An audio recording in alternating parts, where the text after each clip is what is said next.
Kung puro ka trabaho, kulang ka sa tulog, kulang ka sa pahinga, kulang ka sa saya, provider ka nga pero nakasimangot ka naman lagi, hindi ka masayang kasama, mabawasan yung kabayanihan mo.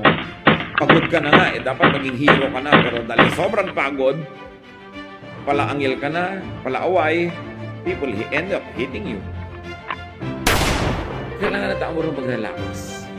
Nagtatrabaho ka, pero marunong ka mag-relax.